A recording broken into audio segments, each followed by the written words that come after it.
ప్రియతమా నన్ను పలకరించు ప్రణయమా అతిథిలా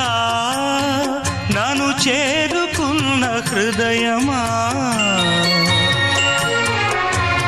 ఎదుట ఉన్న స్వర్గమా చెదిరిపోని స్వప్నమా కనులలోని